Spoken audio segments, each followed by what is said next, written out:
Hello YouTube, aujourd'hui on se retrouve pour parler de l'amnésie traumatique. C'est tout simplement un trouble de la mémoire qui fait suite à un traumatisme et qu'on retrouve très souvent chez les victimes de violences sexuelles. Dans un premier temps, je vais rappeler très rapidement ce que c'est que la définition d'un traumatisme. Un traumatisme psychologique, c'est une réaction émotive persistante qui fait souvent suite à un événement extrêmement éprouvant de la vie. Tout d'abord, il faut faire la différence entre le trauma et le traumatisme. Le trauma, c'est une blessure physique ou psychique qui est induite par une action extérieure. Donc autrement dit, ça va plutôt être le coup, tandis que le traumatisme va être la conséquence. En résumé, une action extérieure engendre un trauma qui, en fonction de son importance, peut engendrer un traumatisme. Lors d'une agression sexuelle, d'un viol ou de tout autre type de violence, l'information de notre mise en danger physique et psychique, elle va arriver jusqu'au thalamus qui va se bloquer immédiatement du fait de l'urgence de la situation et de la trop grande douleur qui va être ressentie à ce moment-là. En temps normal, le thalamus, en fait, son rôle, c'est justement de filtrer l'information et de la faire parvenir jusqu'aux lobes préfrontaux où se situe en fait notre conscience. Mais à ce moment-là, pour nous protéger, il va donc se bloquer parce que son but, c'est justement de nous empêcher de conscientiser ce qui arrive. Parce qu'on le sait, on peut mourir de peur. Donc l'information, on l'a bien compris, ne va pas arriver jusqu'aux lobes préfrontaux jusqu'ici, mais elle va aller directement vers l'amygdale, dont le rôle, encore une fois, est de nous aider à ressentir la peur, le danger. Juste à côté, vous avez l'hippocampe, et donc l'information va être enregistrée à ce moment-là comme vitale et dangereuse.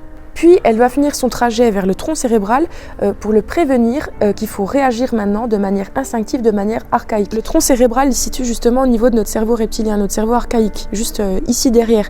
Et donc, vous comprenez plus simplement qu'à ce moment-là, en gros, le message va être « vite, il faut réagir là instinctivement parce que c'est une question de survie ». L'être humain, il a en général 3 façons de réagir face à un danger. On en a justement parlé dans la vidéo que je vous mets juste ici sur la sidération. C'est-à-dire que soit il va répondre au danger avec l'attaque, soit il va répondre par la fuite, soit dans certains cas, il va répondre par une paralysie, donc une sidération. Donc comme on l'a vu, notre fameux thalamus qui en temps normal filtre l'information et puis ensuite la fait parvenir jusqu'à notre conscience, pendant un traumatisme, il va complètement se bloquer et il va avoir la capacité de se déconnecter des autres parties du cerveau qui sont justement le lobe préfrontal, l'hippocampe et l'amygdale. Et il le fait dans 2 situations, pendant le sommeil et pendant justement un événement insoutenable pour ne pas mourir d'un état de choc. Je trouve ça très parlant parce que justement pendant un viol, ça montre bien que le traitement de l'information, il ne va pas se faire via le cortex préfrontal, là où se loge notre conscience, mais il va se faire via l'amygdale et l'hippocampe, là où se situe en fait notre cerveau reptilien et donc notre inconscient. C'est là où on voit à quel point notre cerveau est intelligent.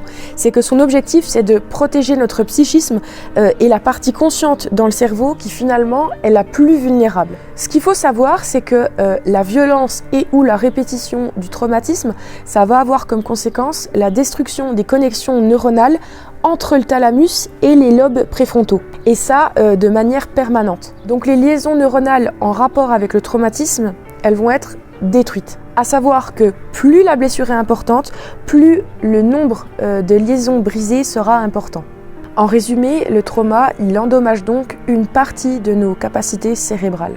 Parmi les premières conséquences neurologiques, vous avez justement l'absence ou la mauvaise mémorisation consciente des faits. Et c'est là qu'on se retrouve avec des victimes qui ont une difficulté à bien se remémorer de ce qui s'est passé. Vous avez aussi l'absence et la mauvaise chronologie des émotions et des sensations. Normalement, c'est justement le rôle du thalamus de donner une chronologie aux faits avec un début et une fin. Mais comme on vient de le voir, lors d'un traumatisme, il se retrouve bloqué.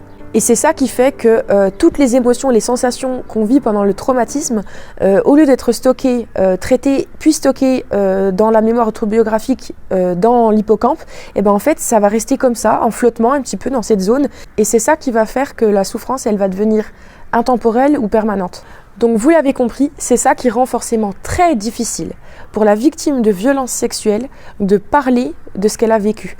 Pourquoi ? Parce que elle a une difficulté vraiment réelle à se remémorer ce qui s'est passé, que ce soit en termes de chronologie des faits ou bien en termes de souvenirs, d'émotions, de sensations. Parce que, on l'a vu, le traumatisme, il a été traité à ce moment-là par la partie inconsciente de son cerveau pour sa survie psychique et physique, et non pas par sa partie consciente. Donc, tout ça, c'est le principe de ce qu'on appelle l'amnésie traumatique.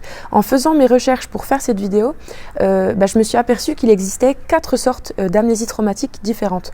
Ça va être l'objet de ma prochaine vidéo YouTube. C'est la fin de cette vidéo, je vous remercie de l'avoir regardée. Je vous invite à mettre un petit pouce pour me soutenir et puis à vous abonner et à partager si vous avez trouvé la vidéo pertinente. On se retrouve dans la prochaine vidéo, à bientôt.